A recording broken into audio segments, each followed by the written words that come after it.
귀한 특창을 통해서 하나님께 영광 돌려주신 우리 두 청년분에게 감사를 드립니다. 이제 오늘 제가 설교를 마치면 한 10일 정도 휴가를 보내게 됩니다. 지난 한 주 어떻게 보낸지 모를 정도로 아주 바쁘게 하루하루를 지나가는데, 휴가 중이라고 하지만 오늘 이 침례 싣고 예배가 끝나게 되면 바로 저는 사슴의 동산으로 가서 컴파스 선교사들을 또 가르치는 일을 하게 되고, 그 다음에 돌아오자마자 내일은 저기 보성에 또 우리 구도자를 또 만나기 위해서 내려가게 됩니다. 그래서 아마 계속, 그리고 이번 주말에는 또 영주 남부교회에서 주말 부흥회를 하고 계속 쉴 틈 없이 돌아가게 되는데, 어쨌든 교회 일정을 잠깐 놓고 또 잘 충전해서 돌아올 수 있도록 하겠습니다. 아울러 오늘은 또 이 교회 행사 중에서 가장 기쁜 날인 우리 예림이와 재영이가 침례를 받는 또 은혜로운 또 예식이 있는 날입니다. 하나님께 영광 돌리고 또 우리 두 학생들이 하나님을 위해 훌륭하게 성장하는 그런 믿음의 시작이 되는 날이 오늘이 될 수 있기를 바라겠습니다. 자, 오늘은 그래서 그 초대교회 당시에 이제 정말 모든 초대교회 지도자들이 전한 기별이 바로 뭔가 하면 예수님의 십자가의 은혜와 대속에 대한 이야기입니다. 그래서 이제 사도행전이나 이런 책들을 좀 보면, 또 사도 바울 서신을 쭉 보면 초기 교회 당시 모든 지도자들이 전한 기별의 중심 메시지가 두 가지라고 합니다. 그게 바로 뭔가 하면 예수님의 죽음과 부활이에요. 이게 어디를 가나 이 이야기가 빠짐없이 이제 그 기초에 놓여지는 걸 볼 수 있습니다.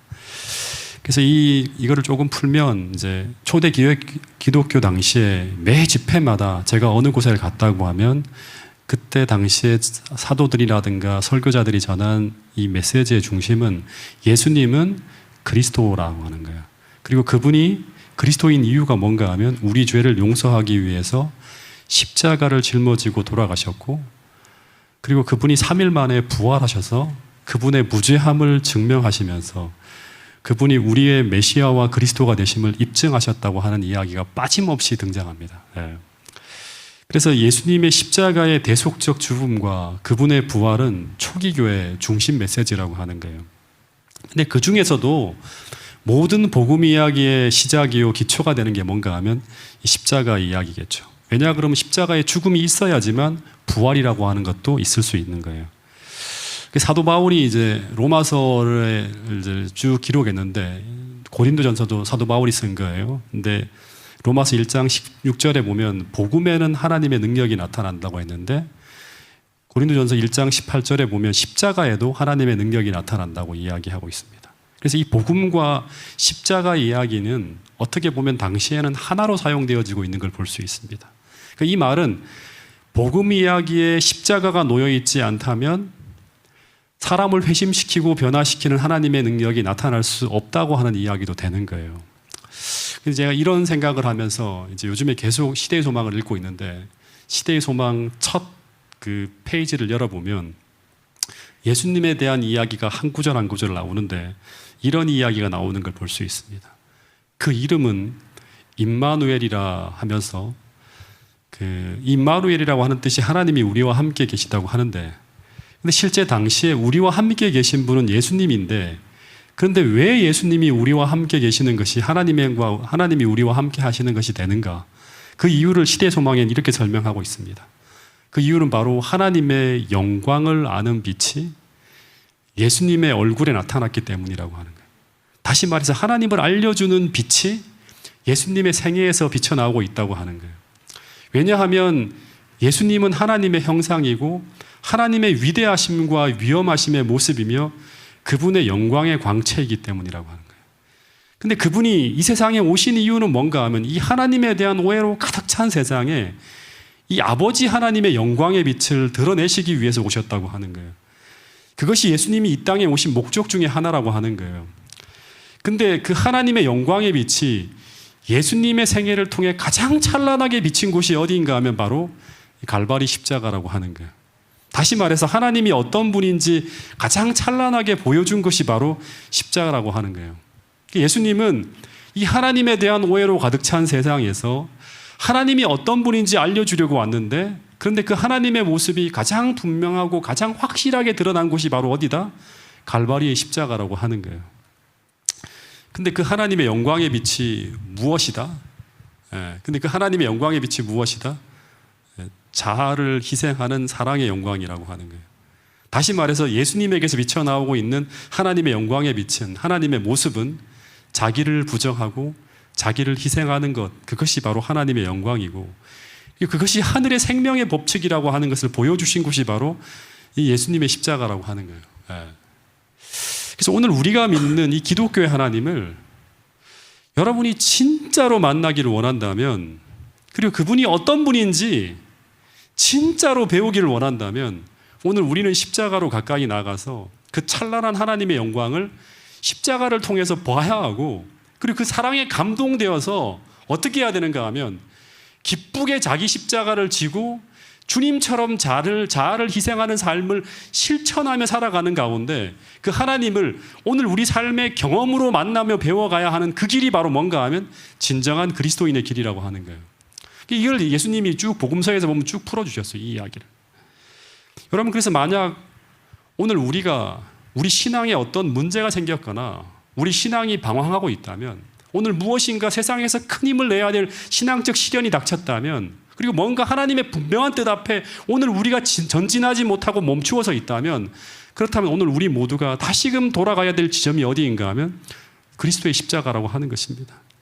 그곳에서 그분께서 나를 위해 어떤 일을 하셨는지, 그분이 나를 구원하기 위해 무엇을 주셨는지 정말 깊이 생각하고, 그리고 그 십자가를 통해 오늘 나에게 벌어지는 현실을 새롭게 인식하고, 더하여서 오늘 우리가 주님께 드려야 될 신앙적 헌신과 우리가 버려야 될 우리의 이기심과 죄악들을 온전하게 해결할 수 있는 그 힘과 용기와 능력을 얻을 수 있는 곳이 바로 어디인가 하면 예수님의 십자가라고 모든 성경의 기자들은 이야기하고 있다고 하는 사실입니다. 오늘 그러한 경험을 오늘 이후부터 꼭 십자가를 통해 경험해서 예수님의 십자가의 정신으로 새롭게 무장하는 여러분과 저가 될 수 있기를 간절히 바라겠습니다. 여러분, 처음으로 예수님께서 내 생애가 십자가에서 돌아가시게 된다는 것을 아신 때가 언제였을까요? 언제였을까요? 예수님이 자신이 메시아라고 하는 것은 아주 어린 시절부터 아셨을 거예요. 왜냐하면 예수님의 부모는 어린 예수에게 너가 메시아라는 것을 말해줬을 거예요. 태어나서 조금 지성이 깨일 때부터. 너는 태어날 때 천사가 나타나서 너의 이름을 예수라고 하라고 했다고. 그래서 내가 너를 예수라고 지었다고. 너는 세상을 구원할 구원자로 태어났다고. 그래서 예수라는 이름의 뜻이 뭐예요? 자기 백성을 저의 죄에서 구원할 자라고. 그래서 너가 태어날 때 성령으로 잉태되어진 그러한 것은 너가 하늘이 보낸 어떤 아이라고 하는 걸 증명한다. 그래서 너는 이사야에서 기록된 것처럼 처녀가 잉태하여 아들을 낳으리니 하는 그런 예언의 성취. 그래서 너는 메시아라고 하는 이야기를 쭉 들려줬을 거예요. 그러면서 메시아의 사명에 대해서도 예수님이 어머니의 무릎에서 배웠을 텐데, 근데 마리아가 가르쳐준 메시아는 어떤 메시아인가 하면 십자가에 달려 죽는 메시아가 아니에요. 당시 사람들에게 메시아는 어떤 메시아인가 하면 다윗처럼 이스라엘을 위대하게 하고 영광스럽게 할 큰 능력을 가진 통치자로 생각하게끔 그 시대의 모든 랍비들이 가르쳤어요. 심지어 침례 요한이나 제자들도 전부 다 예수님이 십자가에 달려 돌아가시는 메시아로는 전혀 생각하지 못할 정도로 보편적인 생각이 이 십자가에 달리는 메시아에 대해서는 거의 생각하지 않습니다. 그래서 예수님이 12살이 되기 전까지는 예수님의 삶은 그렇게 무겁지 않았습니다. 근데 예수님이 12살이 되었을 때, 즉 초등학교 한 5학년이나 6학년 때쯤 되었을 거예요. 이때 예수님이 처음으로 성전을 방문하게 됩니다. 근데 그때 예수님이 그 성전에서 벌어지는 의식들을 쭉 보면서 이런 생각을 하게 되었다고 합니다. 5060 우리 시대소망 연구반에서 같이 보면서 이 내용들을 제가 참 깊이 있게 봤는데, 한번 제가 읽어볼게요. 소년 예수께서 처음으로 성전을 바라보셨다. 처음 성전을 간 거예요. 그분은 흰 두루마기를 입은 제사장들이 엄숙하게 성전 봉사를 행하는 것을 보셨다. 그분은 제단 위에 피 흘리는 제물을 바라보셨다. 향연이 하나님 앞으로 올라갈 때 그분은 다른 경배자들과 함께 머리 숙여 기도하셨다. 그분은 그 감명적인 유월절 의식을 목도하셨다. 그분은 날마다 그 예식의 의미를 더욱 분명히 깨닫게 되셨다. 매일같이 볼 때마다 일주일 동안 쭉 하잖아요. 6월절 의식을. 근데 계속 그 의미를 깨닫게 되는 거예요. 7일 동안 계속 깨달음이 온 거예요. 근데 그 깨달음은 바로 뭔가 하면 의식의 모든 행사가 자신의 생명과 관련이 있는 듯이 보였다고 하는 거예요. 예. 새로운 충동이 그분의 마음에서 일어나고 있었다. 그분은 조용히 열심히 어떤 큰 문제를 풀어내시는 듯이 보였다. 이게 뭘까? 성경하고 계속 연관지어 생각하는 거예요. 당신의 사명의 신비가 구주에게 공개되고 있었다. 시대의 소망 78페이지에 있는 말씀. 그러니까 예수님이 12살 때 6월절 예식에 참여하면서 그 예식의 표상들이 가리키는 의미를 깨닫게 됩니다. 즉 피 흘려 죽어가는 어린 양을 통해서 예수님은 창세기 3장 15절에 여자의 후손으로 태어나서 인류의 죄를 대속할 메시아의 모습을 보게 되는 거예요. 즉 피 흘려 죽어가는 희생제물을 보면서 예수님은 내가 성경에 예언된 메시아라면 이 모든 의식이 인류를 구속하기 위해 대속의 피를 흘려야 되는 자신의 죽음과 관련이 있다고 하는 걸 깨닫게 되었다고 하는 것입니다. 그러면서 자신의 사명의 신비가 하나하나 성경의 지혜로 공개되어지면서 자신의 운명이 어떻게 꼴지어지게 될 것이라는 것을 12살 때 이미 알게 됩니다. 여러분, 시대의 소망 다음에 보면 예수님이 이사야 53장을 떠올리며 학자들하고 토론하는 이야기가 나와요. 시대의 소망 이사야서 53장에 보면 그 어떤 내용이 담겨 있는가 하면 이제 이사야 53장의 내용에 보면 그 4절부터 6절에 보면 이 마치 어린 양이 아무 죄 없이 오직 다른 사람의 죄를 짊어짐으로 말미암아 형벌을 대신 받고 징계를 받고 죽임을 당하는 것처럼 이 고난받는 메시아도 오직 다른 사람의 죄를 짊어짐으로 징계를 받고 채찍에 맞아 죽임을 당하게 되므로 온 인류가 사함을 받고 나음을 입는 길이 열리게 된다고 하는 걸 이야기하고 있죠. 근데 이 본문에 보면 사람들은 그것을 모르죠. 그가 우리의 슬픔을 당하고 그가 우리의 질고를 지고 고통을 당하고 있는데 사람들은 그가 잘못하여 징벌을 받고 있다고 하는 생각을 하고 있었다고 하는 것입니다. 근데 예수님께서 이 사명을 알게 되었을 때, 내가 이런 길을 걸어가게 된다고 하는 것을 알게 되었을 때, 그 12살짜리 그 어린 예수의 마음은 어떤 마음이었을까요? 한번 생각해 보세요. 그 12살짜리 그 어린 예수에게 이 십자가의 짐이 비로소 자기에게 드러났을 때 이 사명의 짐이 얼마나 무거웠을까? 참 생각을 해보게. 이 모든 인류의 죄짐이 다 누구에게 옮겨지는가 하면 내가 미래에 이거 다 짊어지고 죽어야지만 인류를 구원할 수 있는 구원자가 된다고 하는 이 엄청난 사명의 짐을 그가 받았을 때 얼마나 무거웠을까 생각해 보게 됩니다. 근데 십자가에 관한 신학 용어 중에 가장 심하게 비판받는 용어 중에 하나가 뭔가 하면 이 대속이라고 하는 용어라고 합니다. 이 대속이라고 하는 용어의 뜻이 뭐죠? 대신 형벌을 받고 죄를 속했다고 하는 그 의미를 담고 있는 게 바로 대속이에요. 그래서 왜 예수님이 인류를 구원하기 위해서 무죄한 예수가 죽어야만 하는가? 왜 이런 일이 일어나야 되는가? 이 대속이라고 하는 단어와 연관이 되는 거예요. 이제 어떤 사람이 어느 날 외출을 하고 딱 집에 돌아와 보니까 어항 속에 금붕어가 밖으로 뛰쳐나와서 막 파닥이고 있었다고 합니다. 근데 그 금붕어는 자기 스스로는 절대로 어항 속으로 다시금 들어갈 수가 없어요. 그래서 누군가가 자비로운 손길을 뻗쳐서 그 금붕어를 다시금 그 어항 안으로 집어서 넣어주지 않으면 이 금붕어는 시간이 지나면 죽게 됩니다. 근데 많은 사람들이 생각하기를 우리 인류가 처한 상황이 마치 이런 어항 속을 빠져나온 금붕어와 같은 속절없는 상황이라고 생각을 한다고 합니다. 그래서 이 사람들은 생각하기를 하나님께서 인류를 구하기 위해서 자비로운 손길을 뻗쳐서 그 금붕어를 다시금 집어서 어항 속으로 집어넣어 주면 간단하게 인류를 구원할 수 있다고 생각을 해요. 하나님이 그렇게 인류를 간단하게 구원할 수 있다고 생각을 한다고 합니다. 근데 이건 완전히 잘못된 생각이에요. 왜냐하면 인간이 처한 상황이 금붕어가 처한 상황과 다른데 그 이유는 뭔가 하면 금붕어는 그냥 실수로 자유의지가 없죠. 실수로 어항을 뛰쳐나온 것이기 때문에 그냥 하나님이 자기 마음대로 다시 집어넣어주면 되지만 인간이라고 하는 존재는 자유의지를 이용해서 스스로 반역하였기 때문에 이 문제는 그렇게 간단히 해결할 수 있는 문제가 아니라고 하는 것입니다. 그래서 만약 하나님께서 인간의 의지와 무관하게 인간을 다시금 원래 어항 속으로 집어넣으려면 집어넣으면 어떤 일이 벌어질까요? 인간이라고 하는 존재는 또다시 자유의지를 활용해서 밖으로 나갈 수가 있는 거예요.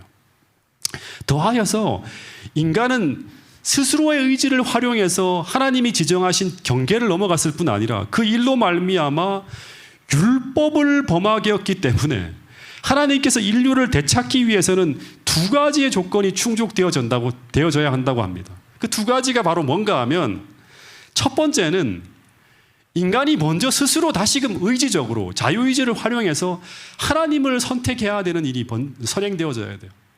주님, 제가 잘못했습니다.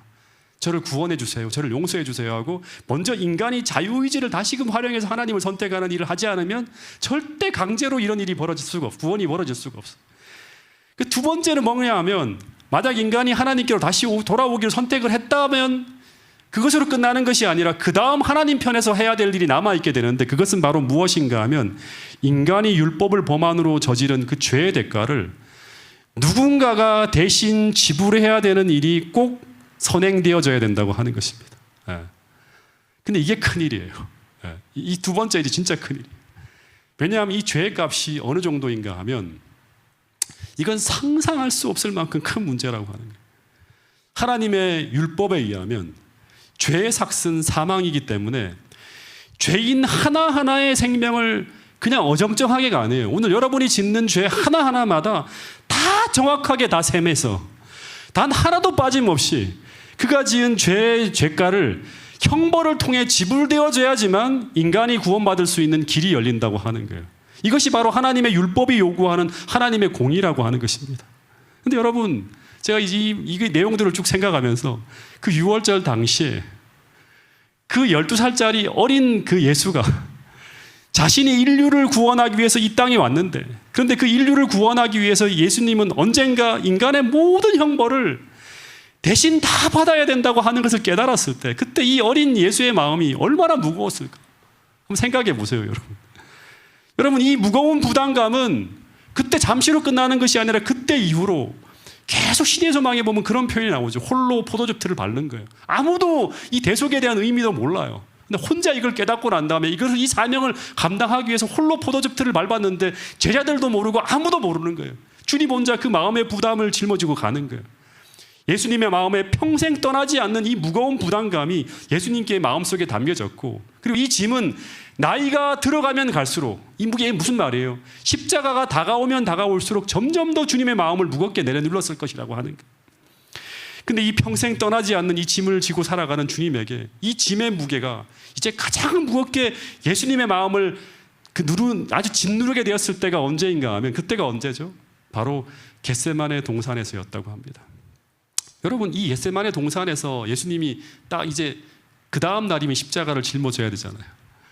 이때 이 생각 속에, 이제 이때부터는 뭐냐 그러면 그동안은 생각 속의 부담이었는데 이제는 실제로 6월절 의식 속에서 보았던 그 세상죄를 지고 가는 어린 양이 바로 자신이 되어야 되는 거예요.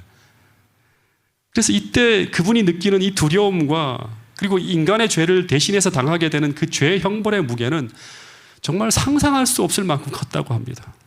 그래서 예수님이 그 짐이 너무 무거워서 마태복음에 보면 제자들에게 내 마음이 너무나 고민하게 되어서 죽게 되었다고 부르짖었다고 하는 그런 표현이 있고, 이게 참 짧은 표현인데 정말 묵상하게 만드는 그런 표현이죠.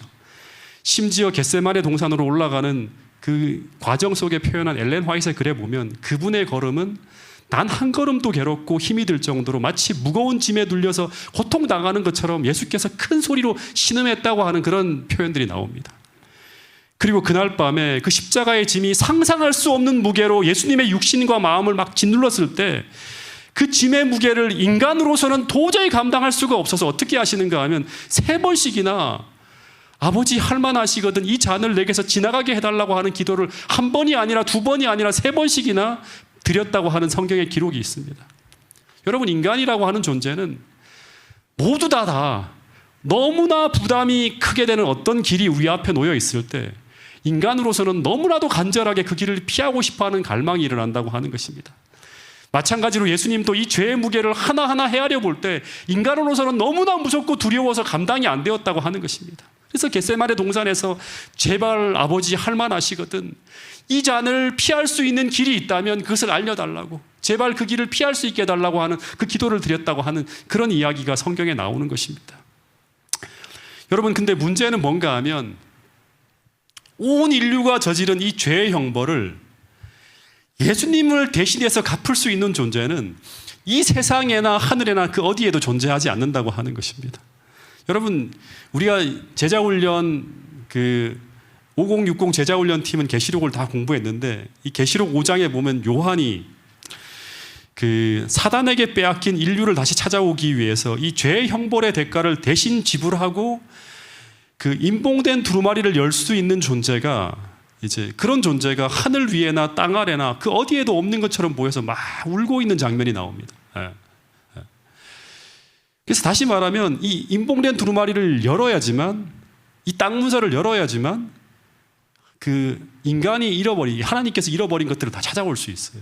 근데 이 자격을 얻기 위해서는 어떻게 해야 되는가 하면 인간이 저지른 이 죄의 형벌에 대한 대가를 누군가가 지불할 수 있는 사람이 나타나야 돼요. 근데 인류가 저질러 놓은 그 죄가 너무나 엄청나서 그 엄청난 희생을 대신 치르고 인류를 구원할 자는 아무리 상상해도 온 우주 어디에도 없는 것 같은 것입니다. 이 수백억의 인간들이 저질러 놓은 그 죄의 형벌을 대신 받을 수 있는 존재는 그 어떤 천사도 어떤 인간도 그 엄청난 형벌을 감당할 존재가 없다는 것을 알기 때문에 요한이 울고 있는 장면이 나와요.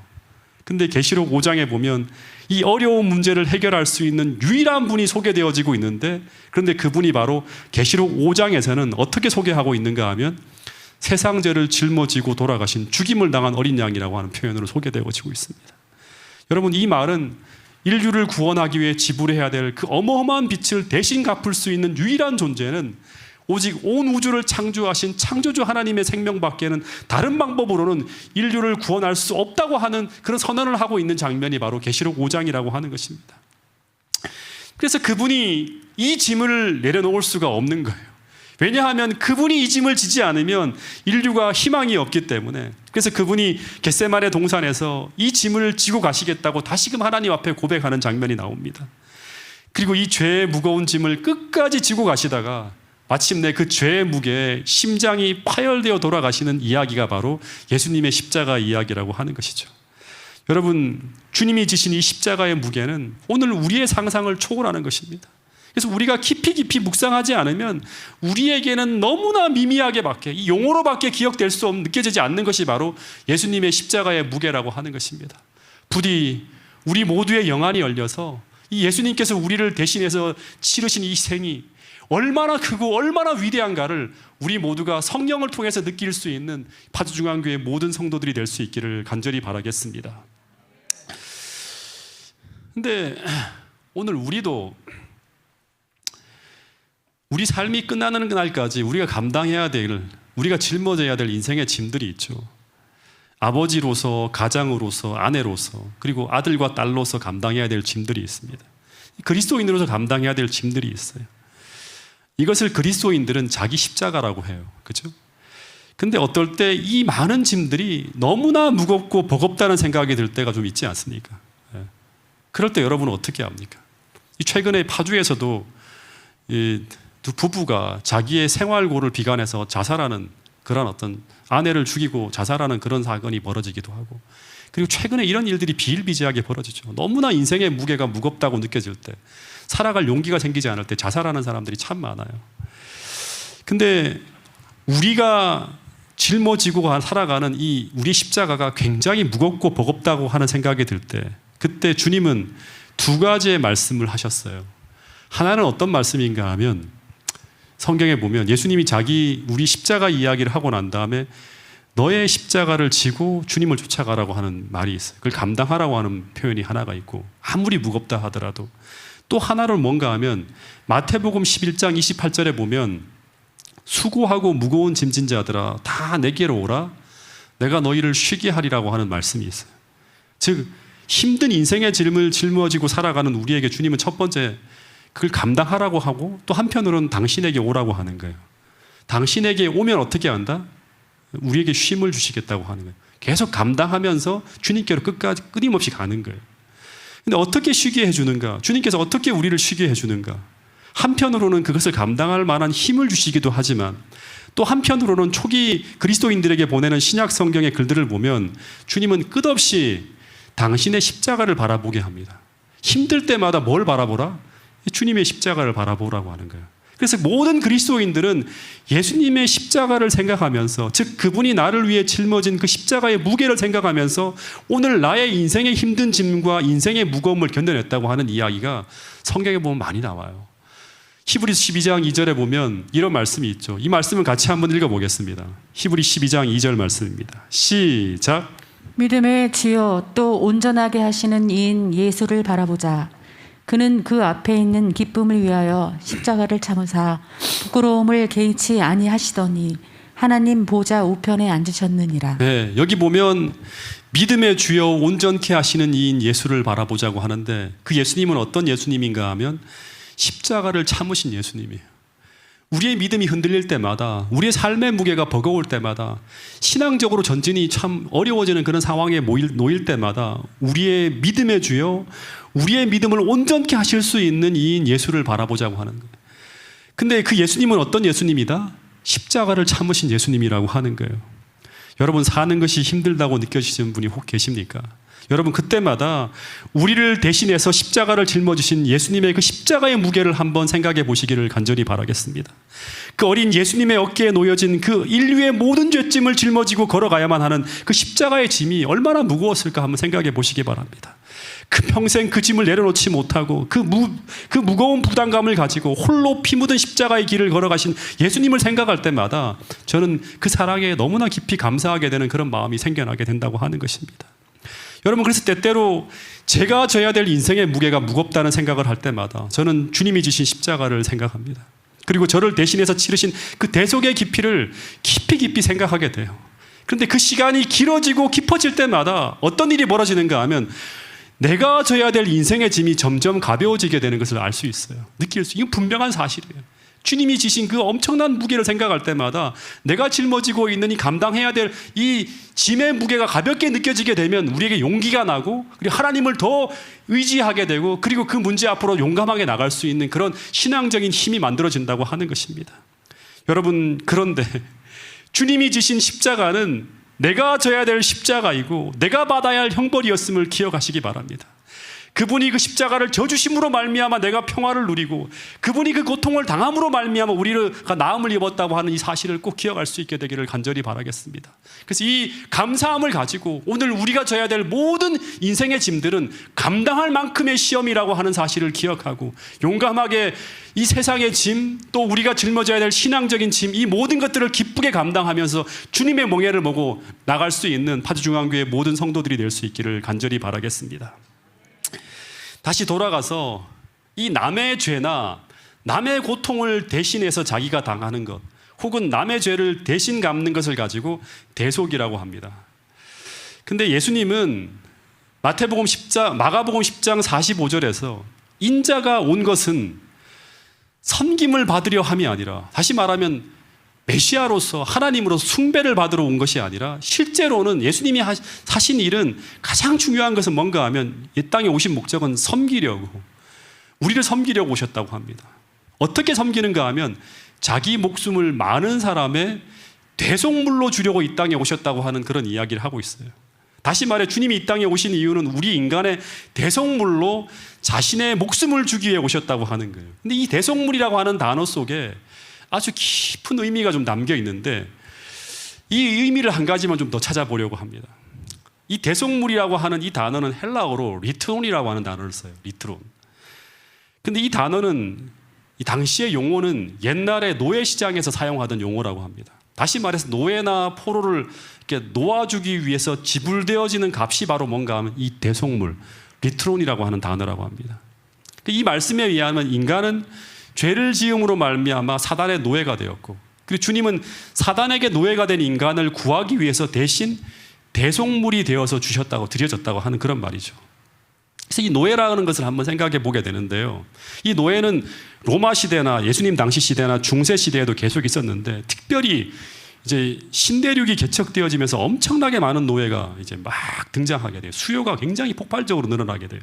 그래서 아프리카에서 약 한 2천만 명 이상의 흑인들이 노예로 잡혀서요, 아메리카로 팔려갔는데 이때 이 노예를 실어 나르던 노예선이라는 게 있었는데 이 노예선은요, 인류 역사상 이보다 더 잔혹한 일이 없을 만큼 지옥 같은 게 바로 이 노예선이라고 합니다. 당시 어떤 사람이 노예로 붙잡히게 되는 순간은 그 사람은 지옥에 들어가는 거나 마찬가지였다고 합니다. 이 당시 노예 사냥꾼들이 그렇게 많았대요. 아프리카로 가서 노예들 사냥하는 거예요. 근데 이 노예 사냥꾼들이 노예를 잡으면 이 아프리카에서 아메리카까지 노예를 운송해야 되는데 근데 이 항해가 대체로 1달에서 2달 정도의 시간이 걸린다고 합니다. 근데 이 노예들을 이제 실어 나르는 배들이 대개가 큰 배가 아니라 한 100톤에서 300톤급 정도 되는 소형 선박이었다고 합니다. 근데 그 노예 상인들이 이 작은 배에다가 가능한 한 많은 노예들을 태우려 했기 때문에 이 노예들에게 이 기간은 이 1달이나 2달은요 거의 죽음의 기간이었다고 합니다. 이게 18세기 노예선이었는데 이걸 보면 노예들을 일렬로 쫙 눕혀요, 여기다가. 그리고 전부 다 사슬로 다 묶어버립니다. 사슬로 다 묶어버리는데 그리고 난 다음에 이 사람들을 이 칸막에다가 마치 상품을 진열하는 넣는 것처럼 그렇게 막 집어넣는데 한 층층이 한 4, 5층 돼서 그냥 거기 다 사슬로 채워서 다 눕혀놓는데 근데 마치 이 장면이 통조림 통 안에 생선을 집어넣듯이 막 다 집어넣었다고 합니다. 근데 이 사람 사이의 공간이 한 40cm 정도밖에 안 되어서 몸을 제대로 움직일 수조차 없다고 합니다. 꽉 채워 넣는 거예요, 완전히. 근데 어떤 기록에 보면 이 좁은 공간에 너무나 많은 노예들이 실려서 이 선창 안에 공기가 너무나 탁해갖고 촛불을 켜잖아요. 그러면 촛불이 산소 부족으로 다 꺼질 정도로 그렇게 산소가 부족하는 현상이 벌어지기도 한다고 합니다. 그리고 배에 너무나 많은 노예들을 씌우면 어떤 일이 벌어지는가 하면 물과 식량이 이제 부족하게 되죠. 그 물과 식량을 실을 공간이 부족하게 되어서 이 노예들에게 물을 최소한으로 주고 식사도 딱 한 끼만 제공했다고 합니다. 그리고 대개 이 노예들은 바다 여행이 거의 없어요. 그냥 아프리카에만 살던 그런 존재들이기 때문에 바다 여행이 처음이어서 대부분 멀미 때문에 토를 많이 했다고 합니다. 그리고 제일 큰 문제가 뭐냐 그러면 용변의 문제는 말할 수 없을 만큼 고통을 줬다고 합니다. 그래서 모두 쇠사슬에 묶여 있었기 때문에 그 바닥에서 그대로 용변을 누워서 이렇게 보았다 그럽니다. 그래서 토사물과 대변, 땀 이런 게 범벅이 되어서 이 배 밑바닥은 그야말로 냄새가 참을 수 없을 정도로 났다고 합니다. 그래서 이런 상태로 1달이나 2달 정도 항해하면 이 노예들 중에서 30% 정도는 배에서 사망을 해요. 그러면 항해 중에 죽은 노예들은 전부 다 대서양 바다에 다 버렸다고 합니다. 그런데 이런 항해를 견뎌내어서 간신하게 신대륙으로 도착한 그런 노예들이라고 하더라도 너무너무 고통스러운 착취를 견디지 못해서 절반 이상이 3년 안에 다 생명을 잃는다고 합니다. 그런데 여러분 이것이 바로 뭔가 하면 노예의 인생이라고 하는 거예요. 그래서 당시 노예 사냥꾼에 붙들려서 노예가 되는 순간 그 노예들은 더 이상 인간으로서의 존엄성은 완전히 사라지고 상품이나 짐승으로 전락하게 되었다고 하는 것입니다. 근데 마찬가지로 오늘 우리가 이 노예 사냥꾼인 마귀에게 붙들려서 죄의 노예가 되는 순간 우리는 우리의 존엄성을 다 잃어버리고 뭐의 노예가 된다? 죄의 노예가 되어 살아가는 거예요. 여러분 실제 성경 로마서 6장에서는 이런 말을 해요. 6장 16절 17절에 보면 너희가 너의 자신을 종으로 내어주어 누구에게 순종하든지 그 순종함을 받는 자의 종이 되는 줄을 너희가 알지 못하느냐. 17절에 보면 우리는 본래 누구의 종이었다? 죄의 종, 마귀의 종이었다고 합니다. 여러분 원래 우리는 하나님의 형상을 지닌 존귀하고 고귀한 자녀였는데 근데 우리가 사단에게 팔렸을 때 우리는 하나님의 형상을 잃어버리고 마치 배 밑창에서 죄의 사슬에 묶여서 죄의 오물과 토사 위에 뒹굴면서 희망도 없이 사단의 노예로 살다가 의미 없이 죽어가는 전혀 희망이 없는 존재가 바로 우리 인간들이었다고 하는 것입니다. 그런데 이렇게 끝날 우리 인생인데 그런데 예수께서 친히 죄의 오물이 가득한 이 세상까지 내려오셔서 사단에게 매인 우리를 구출하기 위해서 친히 우리의 대속물 리트론이 되어서 우리가 죄의 노예로서 저지른 모든 대가를 우리 대신 지불하시고 그리고 우리를 그 지옥의 쇠사슬에서 풀어서 우리를 자유롭게 하셨다고 하는 것이 바로 사도 바울이 전하고 있는 복음이라고 하는 것입니다.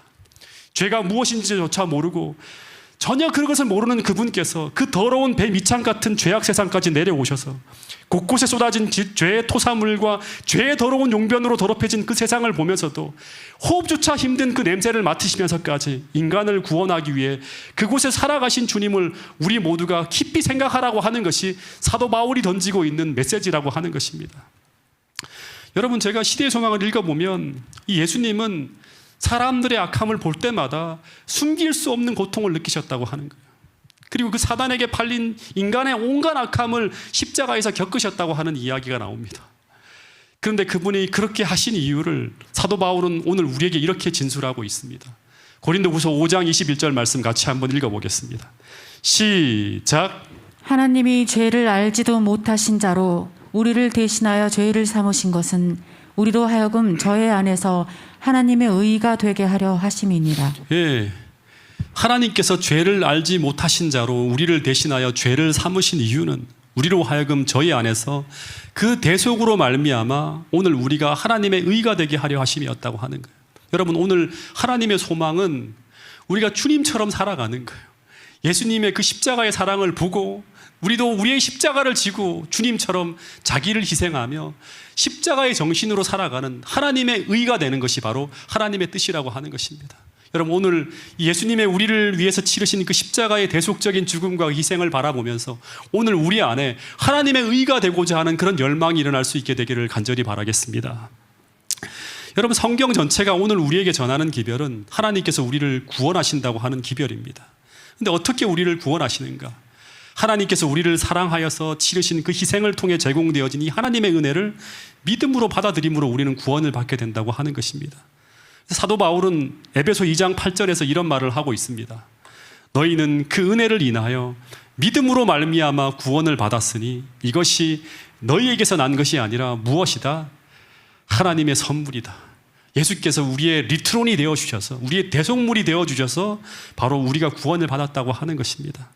여러분, 사랑받을 가치와 자격이 없는 사람인데 아무런 대가 없이 하나님의 그 구원과 사랑을 베풀어 주는 걸 가지고 성경에서는 은혜라는 단어를 통해 소개하고 있습니다. 여러분, 하나님의 이 은혜가 오늘 우리에게 잘 믿어지지 않을 수 있습니다. 왜냐하면 오늘 우리가 살고 있는 이 세상엔 이런 큰 선물이, 이런 엄청난 선물이 오직 아무런 대가도 없고 받을 자격도 없는데 오직 은혜로 주어지는 경우가 없기 때문이라고 하는 것입니다. 여러분, 근데 호세아서를 보면 이것이 얼마나 큰 일인지, 이 희생이 정말 하나님을 통해서 우리에게 지불되어졌다는 것을 느낄 수 있는 영안이 열린 이들은 어떤 일이 벌어지는가 하면 반드시 이런 일이 벌어진다고 합니다. 오직 오늘 이 마지막 말씀인데 호세아 6장 1절 말씀을 같이 한번 읽어보겠습니다. 1절부터 3절 말씀입니다. 시작. 오라, 우리가 여호와께로 돌아가자. 여호와께서 우리를 찢으셨으나 도로 낫게 하실 것이요 우리를 치셨으나 싸매어 주실 것임이라. 여호와께서 이틀 후에 우리를 살리시며 셋째 날에 우리를 일으키시리니 우리가 그의 앞에서 살리라. 그러므로 우리가 여호와를 알자. 힘써 여호와를 알자. 그의 나타나심은 새벽빛같이 어김없나니 비와 같이 땅을 적시는 늦은 비와 같이 우리에게 임하시리라 하니라. 예, 하나님께서 우리에게 베풀어 주신 그 사랑과 그 은혜가 실제 일어난 것이고 이것이 얼마나 큰 희생이었는지를 그 호세아라고 하는 인생을 통해서 전해지는 그 메시지를 통해 느끼는 사람들은, 이 희생을 느낄 수 있는 그런 영안이 열린 이들은 어떤 일이 벌어진다? 호세아서 6장에 벌어진 이런 회개 운동이 벌어진다고 합니다. 여러분, 우리가 이 사랑을 깨닫고 여호와께로 돌아가려고 하는 움직임이 일어나면, 그러면 어떤 일이 벌어지는가 하면 하나님께서 끝없이 그 사랑을 알게 해주시고, 그리고 마침내 마치 이 땅에 세잔해서 멸망해가는 모든 생명들을 살릴 그런 늦은 비 성령이 그 땅에 임하는 것처럼 오늘 우리 가슴을 적시는 하늘의 생명의 비가 하늘에서 내려온다고 하는 그런 이야기가 나옵니다. 여러분, 부디 이 십자가의 사랑이 이 뜨거운 여름에 정말 뜨거운 사랑이 우리 가슴 속에 십자가를 통해서, 십자가의 그 사건을 통해서 비춰오는 그 사랑을 통해서 느껴짐으로 말미암아 이런 놀라운 부흥이, 호세아서 6장에 벌어진 이 놀라운 부흥이 파주중앙교회 모든 성도들 위해 꼭 일어날 수 있게 되기를 간절히 바라겠습니다. 그리고 오늘 침례를 받는 재영이와 예림이의 위에도 동일하게 꼭 임하게 되기를 간절히 바라겠습니다. 오늘은 이 유재형, 유예림 두 학생의 침례식이 있는 날입니다. 잠깐 이 두 아이를 잠깐 좀 소개를 하도록 하겠습니다. 이 재영이와 예림이는 우리 유창경 집사님과 이은지 집사님의 자녀이자 우리 이광자 집사님의 손자와 손녀입니다. 온 가족이 파주중앙교회에서 우리 모든 성도들이 다 알고 있을 거예요. 아주 모범적으로 신앙생활을 하는 그런 어떤 가정에서 자라난 자녀들입니다. 그래서 제가 이 아이들을 이제 볼 때마다 이제 침례식을 어떻게 해야 될지, 언제 해야 될지에 대한 시기만 놓고 기다리고 있는 어떤 그런 이제 상황 속에 쭉 지나갔습니다. 그리고 특별히 재영이는 이제 2019년도에 이미 오랜 기간 재원이와 같이 매 안식일 오후마다 식사 후에 저와 함께 침례 준비를 위한 성경 공부를 해왔어요. 그리고 코로나로 인해 잠깐 중단되었다가 이번에 다시금 이제 침례 준비를 위한 성경 공부를 했던 그런 아이입니다. 근데 최근에 이제 굉장히 이제 더웠죠, 그죠? 그래서 이제 입시 준비로 또 바쁜 고등학교 2학년 학생이었는데 목회실에서 1시간 반씩 일주일에 한 2번 정도씩 해서 계속 이제 시간을 내어서 이제 공부를 했는데 이게 쉬운 일은 아니라는 생각이 들어요. 1시간 반씩 공부하는 게. 그래서 열심히 공부하면서 침례 공부를 해왔는데 우리 이 공부와 또 이제 오늘 이제 침례식을 통해서 하게 된 이 결심을 통해서 미래에 이제 아마 우리 재영이가 그 어떤 선택의 순간에 설 수 있어요. 그죠? 신앙적인 결단을 해야 될 그런 순간, 이 신앙을 이제 부모로부터 받았던 신앙을 드러내야 될 그때 그동안 공부했던 모든 침례 공부와 또 이때 한 이 결심들이 우리 재영이로 하여금 흔들리지 않고 하나님을 선택할 수 있는 그런 시간이 꼭 될 수 있기를 간절히 바라겠습니다. 그 재영이는 이제 재영이 집에는 코코라고 하는 강아지가 있는데 이 코코라는 강아지가 물어보니까 재영이를 가장 좋아한다고 합니다. 그리고 재영이가 가장 이뻐한다고 해요. 그래서 그런지 이 재영이의 장래의 꿈이 뭔지 아십니까? 우리 여러분 기억해 주시고 기도해 주시기 바랍니다. 장래의 수의사가 되는 것이 꿈이라고 합니다. 동물들의 아픔을 치유하고 예수님처럼 그렇게 동물들을 사랑하는 그런 아이가 되어서 앞길에 하나님의 영광을 위해서 그 재능들을 가지고 귀하게 쓰일 수 있는 그런 자녀가 될 수 있도록 모두가 축복해 주시고 기도해 주시면 감사하겠습니다. 그리고 예림이는 이제 제가 이번에 처음 이제 가르쳤는데 이 재영이보다는 좀 어려갖고 그냥 오빠 따라 강남 가는 것처럼 이제 그래서 시기가 되어서 침례 준비를 하는 그런 아이로 좀 생각을 해서 재영이 쪽에 좀 더 포커스를 뒀어요. 근데 제가 몇 번이 가르치면서 깜짝 놀랄 만큼 이 예림이가 성실하고 아주 진지한 아이라는 것을 느낄 수 있었어요. 질문도 보통 아이들이 하는 질문이 아니라 너무너무 저로 하여금 다시금 이 신학적인 개념을 좀 이렇게 한번 다시금 생각할 만큼의 어떤 질문들을 하는 경우들도 있었어요. 정말 아버지를 닮았는지 어머니를 닮았는지 모르겠지만 진짜 꼼꼼하고 진지하고 성실한 아이라서 정말 공부하는 내용마다 다 진지하게 듣고 메모하고 또 가르치고 지시하는 것마다 꼼꼼하게 다 적어서 숙제를 다 해와요. 제가 잊어버리면 목사님 숙제 내지 않았습니까? 라고 물어볼 만큼 그렇게 복습을 다 해오는 정말 성실하고 진지한 그런 아이였어요.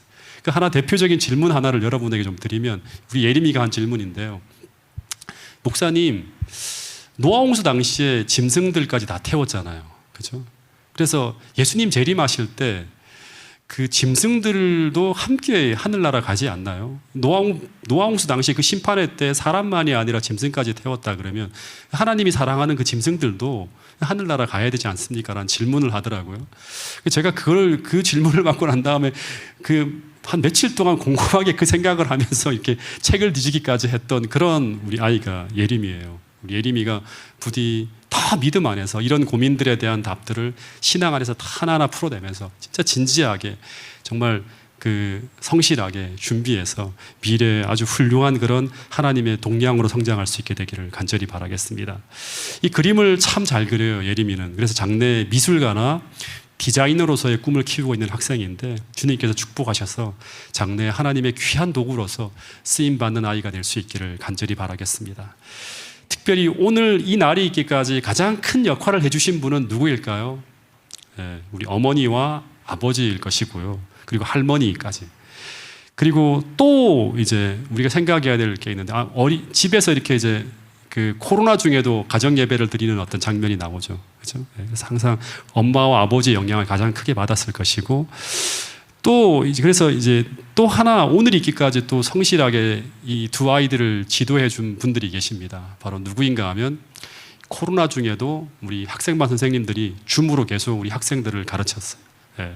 그래서 이런 모든 것들이 합해서 다 뭘 이루었다? 오늘 이 귀한 침례식이라고 하는 그런 축복의 열매를 거두게 되었다고 하는 것입니다. 그래서 신실한 부모 밑에서 정말 귀한 자녀로 잘 지도하시고 인도해 주셔서 선한 청지기의 직분을 다하신 부모님께 참 기쁘고 아주 행복한 날이라는 생각이 들고요. 또 우리 학생반 선생님들도 아주 오늘 행복하고 기쁜 그런 날이라는 생각이 듭니다. 그 학생반 선생님 중에 또 누가 포함되어져 있는가 하면 우리 유창경 집사님이 옛날에는 이제 개척대로 넘어가기 전까지는 또 이 학생반을 지도했죠. 그래서 남다를 거라는 생각이 듭니다.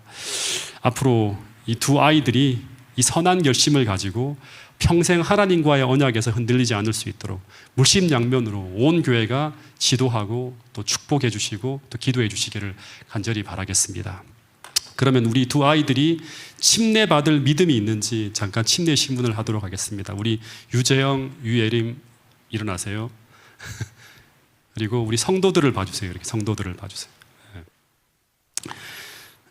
7가지의 질문을 하겠습니다. 첫 번째, 이 질문 앞에 하나하나 내가 그렇게 살겠습니다라는 그러한 동의하는 마음이 생기면 오른손을 들어서 예라고 얘기해 주시고, 그리고 모든 성도님들은 어떻게 해야 될까요? 아멘으로 화답해 주시면 감사하겠습니다. 자, 첫 번째 질문입니다. 그대는 삼위 하나님, 아버지와 아들과 성령 하나님이 세상을 창조하셨고 지금도 여전히 이 우주를 통치하시는 그 하나님의 존재하심을 믿습니까? 네. 두 번째, 그대는 우리 예림이와 재영이는 하나님이 우리 예림이와 재영이를 사랑하셔서 예림이와 재영이를 구원하기 위해서 예수님께서 십자가에 못 박혀 죽게 하심으로 우리 두 사람의 모든 죄를 사하시고 용서하셨고 그것을 믿음으로 구원받게 됨을 믿습니까? 아멘. 세 번째입니다. 우리 재형이와 예림이는 성경이 하나님의 말씀으로 이루어진 것이며 영원 불변한 진리이므로 우리의 모든 판단의 기준이고 그리스도인의 신앙과 생애의 유일한 표준이 됨을 믿습니까? 아멘. 네 번째 질문입니다. 우리 재영이와 예림이는 십계명을 포함한 하나님의 율법이 변경되거나 폐지될 수 없는 것으로 믿고 하나님을 사랑함으로 이 율법에 순종하며 살기로 결심하겠습니까? 아멘. 다섯 번째입니다. 안식일은 7째 날 토요일이며 하나님을 사랑하는 자는 이 주님을 예배하는 이날, 이 안식일을 기억하여 거룩히 지켜야 함을 믿고 이 날을 주님을 사랑함으로 신실히 지키기로 결심하십니까? 아멘. 여섯 번째입니다. 그리스도인의 몸은 하나님의 성전인 것과 이 몸을 거룩하고 깨끗하게 보존하기 위하여 먹든지 마시든지 무엇을 하든지 이 몸을 해롭게 하는 모든 것을 피하며 주님이 주신 이 몸을 건강하고 깨끗하게 보존함으로 몸과 마음으로 하나님께 영광 돌리기로 결심하시겠습니까? 아멘. 마지막 7번째 질문입니다. 주님께서 친히 모범으로 보여주신 침례 예식을 따라 이제 이전 생애 동안 주님을 모르고 살아온 나의 옛 몸은 옛 자아는 물속에 장사 지냄으로 죽고 이제 새롭게 새 생명을 받아 태어나는 그러한 주님의 신실한 아들로 이제 앞으로 그렇게 살아가기로 결심하십니까? 아멘. 네, 감사합니다. 이제 이 결심을 받아서 바로 입교 결의를 하도록 하겠습니다. 이 결심을 받아서 저는 유재영, 유예림 이 학생이 침례를 받는 조건으로 제7일 안식일 예수재림교 서중환 앞에 파주중앙교회에 입교하는 것을 동의합니다. 어느 분 제청하십니까? 네. 그러면 우리 두 아이들이 침례를 받는 조건으로 제7일 안식일 예수재림교회 서중환 앞에 파주중앙교회에 입교하는 것을 가하다고 생각하시는 분 손들어 표해 주시기 바랍니다. 이 방송을 들으시는 모든 분들 다 손을 들었다고 저는 믿습니다. 자, 그러면 제가 기도하도록 하겠습니다. 하늘아버지, 정말 이 마지막 시대에 우리 유재형, 유예림 두 아이들이 이제 하나님을 사랑함으로 그의 모든 생애를 주님께 바치기로 결심하는 이 침례 예식을 통하여 주님의 백성이 되기로 결심하는 이 결심을 주님께 드렸습니다. 주님, 이 결심을 받아주시옵고 이제 침례 예식을 거행할 때 주님, 그 옛날 예수께서 침례를 받으실 때 성령이 비둘기같이 충만함으로 임재하셔서 이는 내 사랑하는 아들이요 내 기뻐하는 자라는 그 음성이 들려왔던 것처럼 오늘 이 침례 예식을 받는 두 아이들의 마음속에 그런 하나님의 음성이 들려질 수 있도록 도와주시고 성령 충만함으로 임재하시는 하나님의 놀라운 역사를 경험할 수 있도록 도와주시옵소서.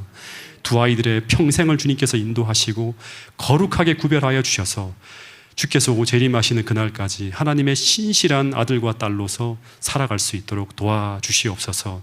아울러 이 날이 있기까지 물심양면으로 이 아이들을 지도하고 또 가르쳐왔던 부모님들과 선생님들에게도 주님 축복하여 주셔서 앞으로도 끊임없이 하나님의 거룩한 또 청지기로서의 직분을 잘 감당할 수 있도록 도와주시고 하늘의 지혜로 이 아이들을 양육할 수 있도록 도와주시옵소서. 아울러 이 침례 예식을 우리가 함께 목도하며 우리 모든 성도들에게도 처음 우리가 침례를 받을 때 하나님과의 언약을 다시금 새롭게 알 수 있는 시간 될 수 있도록 인도하여 주시옵기를 예수님 이름으로 기도드렸습니다. 아멘. 예, 우리 찬양대장님 앞에 나오셔서 우리 침례 준비하는 동안 좀 찬양을 준비해 주시고 우리 집사님, 장로님들은 이 단상을 좀 정리해 주셔서 침례 예식이 이루어질 수 있도록 도와주시면 감사하겠습니다.